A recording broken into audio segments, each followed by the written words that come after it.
يلا بينا بقى نعمل اسرع واحلى كيك شوكولاته هتجربوها مع صوص شوكولاته خطير من غير بقى مكونات كتير. حتى احنا مش هنستخدم الشوكولاته فيها، المكونات كلها موجوده عندنا في البيت، وكمان هنعملها في الخلاط هتطلع معاكم هشه وطريه وطعمها حلو قوي. تعالوا بقى نشوف هنعملها ازاي. هدهن القالب بتاعي بشويه كده من الزيت واحط شويه من الدقيق وابطن القالب بتاعي كويس قوي كده بالدقيق عشان الكيك ما يلزقش معايا. وفي الخلاط احط كوبايه من السكر، كوبايه من اللبن بدرجه حراره الغرفه يعني بطلعه من التلاجة قبل ما ابدا، كوبايه من الزيت، ونص كوبايه من الكاكاو الخام اللي هو من غير سكر. هنضربهم مع بعض كويس جدا وكده اتكون عندي احلى صوص شوكولاته. هاخد منه مقدار كوبايه واحده بس وهشيلها على جنب وهقول لكم بقى هنستخدمها في ايه. وعلى باقي المقدار هحط بيضتين بدرجه حراره الغرفه، معلقه صغيره من الفانيليا، وحجم البيض هنا بيكون كبير. هنضربهم مع بعض كويس قوي.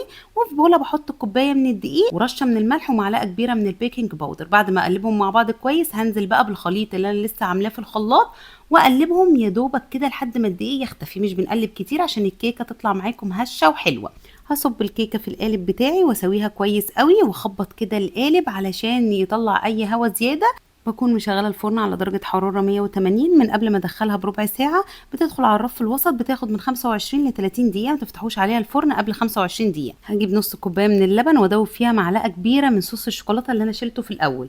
وبعد ما الكيكه تبرد خالص بخرمها كده بالشوكه وابتدي ان انا اسقيها بالخليط ده.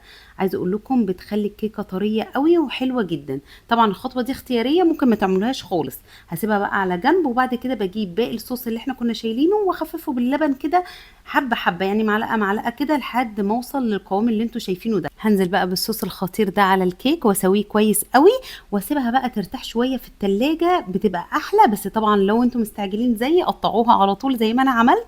هنقطعها بقى واتفرجوا بقى على جمال الكيكه. شايفين بقى شكلها تحفه ازاي؟ بجد يا جماعه خطيره وسكرها مظبوط قوي. مقاس القالب اللي انا استخدمته 25 في 25. ممكن تعملوها في اي قالب وسط هتنفع جدا. كانت هشه وطريه وطعم الصوص معاها خطير. جربوها، انا واثقه جدا انكم هتحبوها.